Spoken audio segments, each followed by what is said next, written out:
buenos días y bienvenidos a una nueva edición de Panorama. Dani, cuéntanos cómo está el panorama el día de hoy. Muy buenos días, Sharon. El panorama de la jornada de hoy, como ya ha comenzado un poco lluvioso, en este momento está indeciso. La noticia, más bien la no noticia del día, tiene que ver sin duda con las conclusiones que se pueden sacar del primer debate de un total de 3 que tendrán el presidente de los Estados Unidos, Donald Trump, y el candidato aspirante a sucederlo, el señor Joe Biden.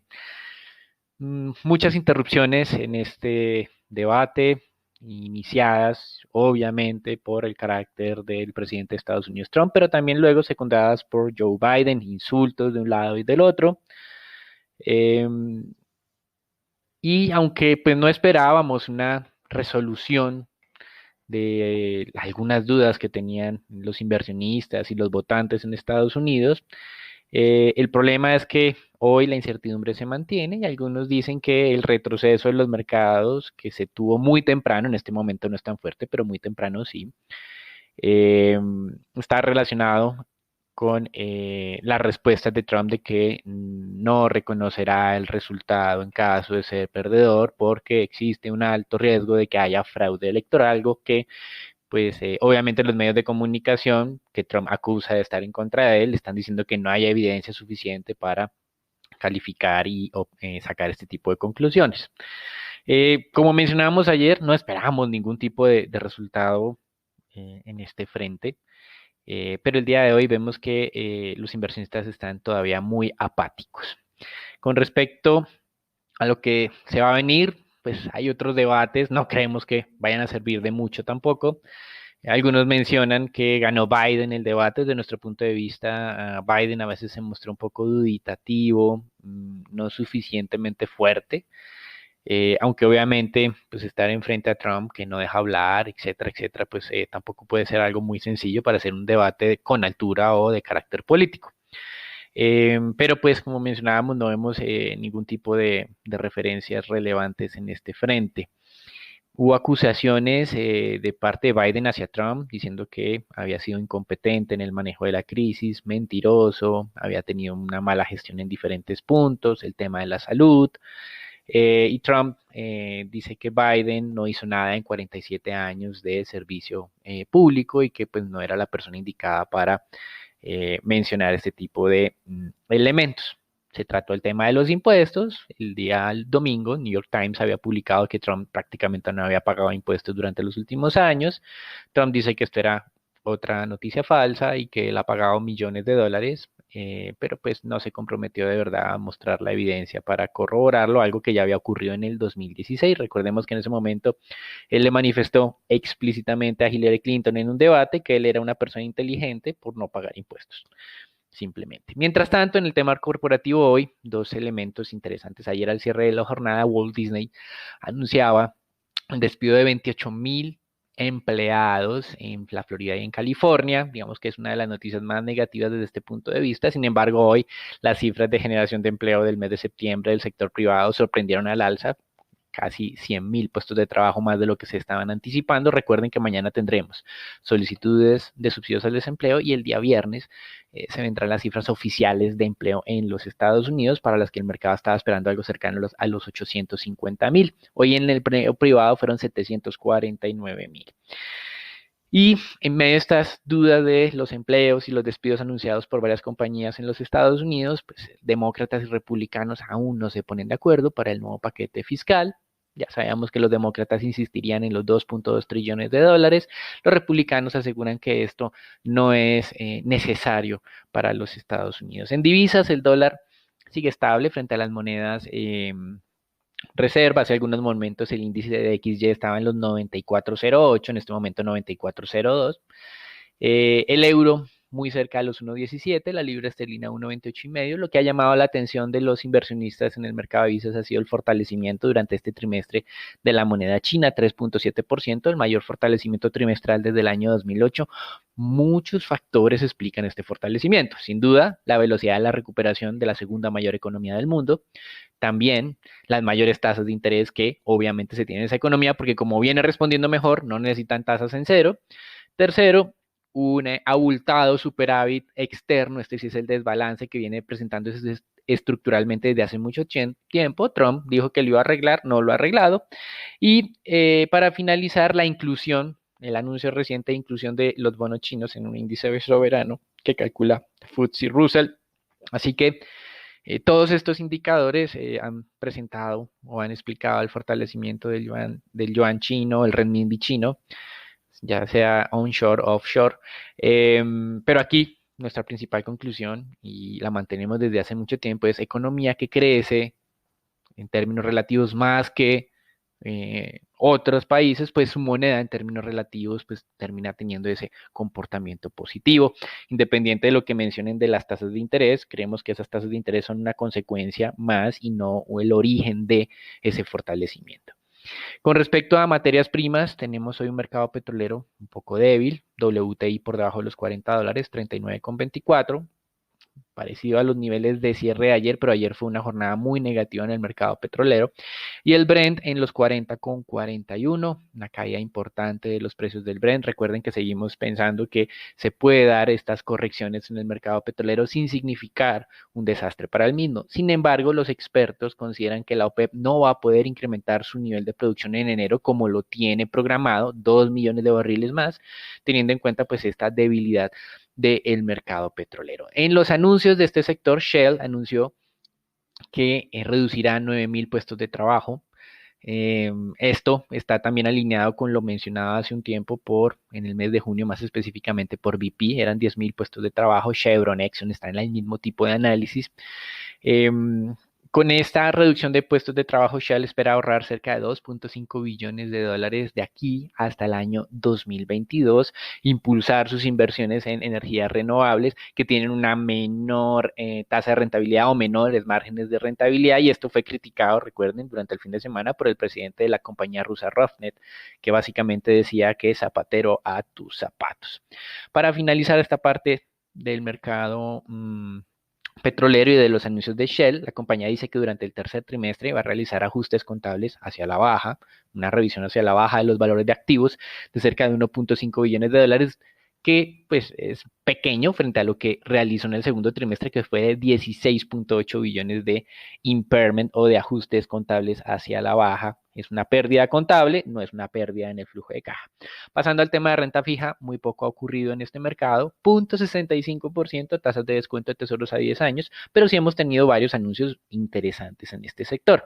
El primero de ellos es que ya JP Morgan aceptó su culpabilidad de estar, bueno, de no haber velado para que sus traders en 2 mesas se comportaran de acuerdo a las normas del mercado, no las infringieran. Realizaron este tema del spoofing, que lo habíamos mencionado ya en podcast de esta semana. 920 millones de dólares está pagando JP Morgan por no haber velado para que sus traders se comportaran de la manera adecuada. Mientras tanto, ayer en Estados Unidos, un indicador muy importante, el de confianza del consumidor que calcula la Conference Board para el mes de septiembre, tuvo su mayor incremento mensual de los últimos 17 años, pasó de 86,3 a 101,8, puede ser entendido como algo muy positivo, sin duda lo ha sido, pero la confianza de los consumidores está muy rezagada frente a otros indicadores económicos. Estos indicadores, o este en específico de la confianza del consumidor del Conference Board, superaba los 130, 135 unidades antes de la pandemia. Estamos diciendo que subió de manera acelerada en septiembre a 102 unidades, o un poco menos de ese nivel. Así que hay un largo camino por recorrer para la confianza de los consumidores, que obviamente no lo hará porque las tasas de desempleo son altas, porque estos anuncios de Disney y de otras compañías en Estados Unidos de reducción de mano de obra, el tema del sector aeronáutico también es preocupante, y también la indecisión o los cálculos políticos de republicanos y demócratas pues para no aprobar ese nuevo acuerdo fiscal. Con respecto a Europa, parece que el Banco Central Europeo va a copiarse nuevamente de la Reserva Federal, y en este frente estaría anunciando la presidenta del Banco Central Europeo, la francesa Christine Lagarde, que el tema de la sobrereacción de la inflación al alza también podría ser una política aplicada por ellos. Recuerden que en Jackson Hole, el presidente de la Reserva Federal, Jerome Powell, hablaba sobre este tema de la inflación promedio, no de la inflación objetiva al 2, sino la inflación promedio del 2% durante un periodo de tiempo, y como ha estado por debajo en Estados Unidos, para llegar al promedio necesita sobre reacción también. Entonces es interesante ver cómo en Europa replican algunas medidas adoptadas en los Estados Unidos para finalizar una cifra muy positiva en Asia que no le dio suficiente impulso al mercado. El PMI manufacturero de China subió en septiembre de 51 a 51,5, simplemente corroborando que esa recuperación de la segunda mayor economía del mundo continuaba su curso. Eso es todo por el día de hoy. Recuerden unos mercados un poco indecisos para leer los resultados del debate en Estados Unidos. No nos sorprende, ya lo habíamos advertido, y creemos que los siguientes debates tampoco van a servir para nada. El enfoque de los inversionistas seguirá siendo si el 3 de noviembre Trump aceptará o no, en caso de que sea así necesario, que perdió las elecciones y eventualmente si se tendrá que demorar varios días en hacer este tipo de pronunciamiento. Eso es todo por ahora. Los dejamos con Sharon, Raúl, Nicolás y Daniela para la información del mercado colombiano. Gracias, Dani. Bueno, en primer lugar, para el panorama de Colombia, el indicador de camas UCI disponibles presenta una disminución paulatina en la hospitalización y ocupación de unidades de cuidados intensivos para pacientes de COVID-19. Esto para la ciudad de Bogotá, donde el pasado 24 de julio fue la fecha en la que se alcanzó la mayor utilización de camas UCI, llegando al 93%. Ahora para el 27 de septiembre se encuentra en el 46.5%, lo que significa que actualmente 812 de las más de 1.700 camas UCI disponibles destinadas a atender esta patología se encuentran ocupadas y había una disminución de 46 puntos porcentuales en el indicador. Esto viene siendo una muy buena noticia para Bogotá, donde pues se sigue viendo esta disminución en los contagios, pero igual se recuerda que se deben mantener pues las precauciones necesarias. En segundo lugar, el Fondo Nacional de Garantías dio a conocer que de momento suspende esta iniciativa junto a la BBC se llevaba a cabo para hacer apoyo de las empresas que buscaban liquidez en el mercado de valores colombiano. Esta iniciativa, que tenía como objetivo constituirse como oportunidad de salvamento para las medianas empresas más afectadas por cuenta de la crisis por el coronavirus. La razón de esta suspensión se sustenta que están analizando la viabilidad de solicitar algunos requisitos adicionales dentro de los criterios que deben tener en cuenta los opinadores externos e independientes del emisor. El Fondo Nacional de Garantías también anunció que la reactivación de los tiempos será informada por parte de este mismo. Y para finalizar, en el orden del día que tiene presupuestado para hoy la Corte Constitucional de Colombia, se volverá a discutir la decisión sobre el artículo de la ley 1821 que definirá si los funcionarios con régimen especial también hacen parte de los que abarca el retiro forzoso al cumplir 70 años. La mayoría de los magistrados votaría para que se derogue este artículo que condiciona ese retiro. Recordamos que estamos pendientes sobre esta discusión, ya que de ser así, el actual gerente del Banco de la República, Juan José Echevarría, no tendría impedimentos para postularse para este segundo periodo de 4 años como cabeza del emisor. Esto sería todo por las noticias de Colombia. Raúl, cuéntanos qué pasó ayer en el mercado accionario local. Gracias, Dani, por parte del mercado accionario local. Y Colgap en la jornada del día de ayer mantuvo un débil comportamiento ante posibles desinversiones de agentes del mercado, confirmando un cambio parcial de tendencia lateral a bajista, aunque dando niveles de entrada atractivos en ciertas especies. La incertidumbre sigue siendo alta en cuanto a la recuperación económica del país. A su vez, los volúmenes se reactivaron levemente, se negociaron 103.000 millones de pesos, donde la acción negociada fue preferencial Bancolombia con 19.000 millones. La valorizada fue Banco de Bogotá con 1,4% y la más desvalorizada fue Construcciones El Cóndor con 3,7%. Para hoy, el índice colombiano mantendría como tal un comportamiento estable, donde hay que seguir de cerca el dato de desempleo en el país, donde consideramos que las volatilidades se mantendrían altas ante las cerradas encuestas presidenciales en Estados Unidos, el cual sería el evento que marcaría la volatilidad de aquí a lo que son las elecciones en el mes de noviembre. Por el lado de noticias, Bancolombia da a conocer que completa la adquisición del 100% de la participación en Grupo Agromercantil por un monto de 289 millones de dólares, aproximadamente acorde al anunciado previamente el 28 de febrero por el grupo. Por el lado del mercado accionario, Ecopetrol se sigue viendo impactado ante las mayores valorizaciones de los precios del crudo, ante esta preocupación de la reactivación de la demanda, aunque mantiene ligeramente los 1900, los cuales pueden ser considerados como niveles especulativos de compra, aunque con un alto riesgo por la preocupación de esta demanda del crudo, lo cual podría generar mayores desvalorizaciones sobre la petrolera colombiana. Consideramos que la petrolera reportaría utilidades en todo el 2019, aunque el dividendo podría disminuir hasta el momento más de un 60%.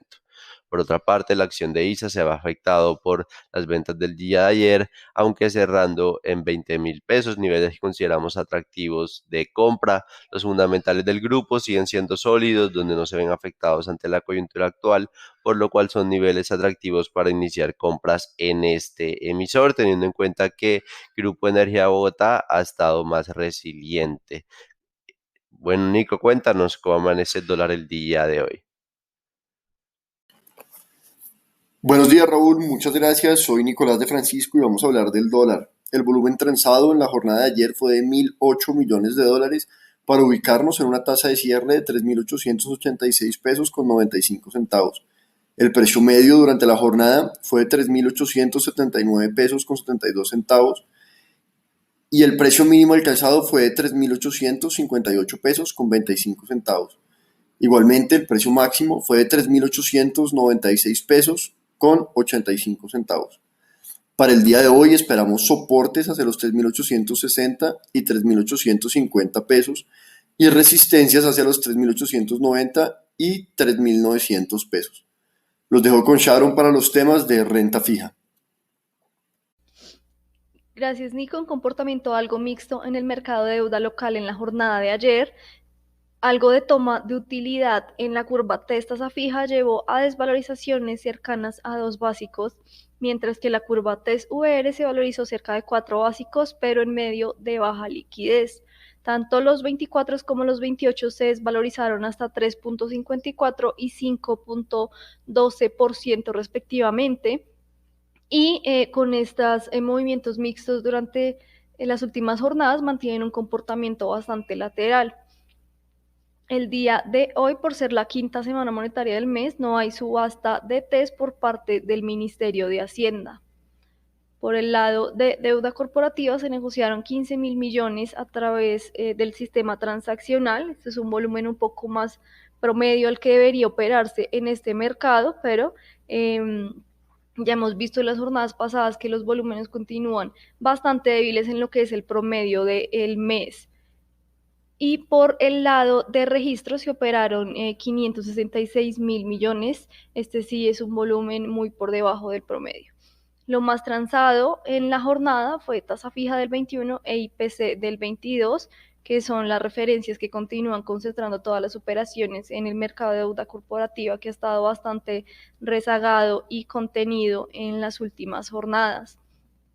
El día de ayer, el Banco Itaú colocó 300.000 millones de pesos en bonos ordinarios. La emisión recibió demandas por 420.000 millones, un bid to cover de 1.4 veces. Los Iberia 3 años cortaron en 1.28 y los tasa fija 5 años cortaron en 4.83%. Eso fue todo entonces por nuestro panorama del día de hoy, un panorama indeciso una vez más. No olviden suscribirse a nuestro podcast para conocer a diario todo lo que mueve a los mercados. Que tengan buen día.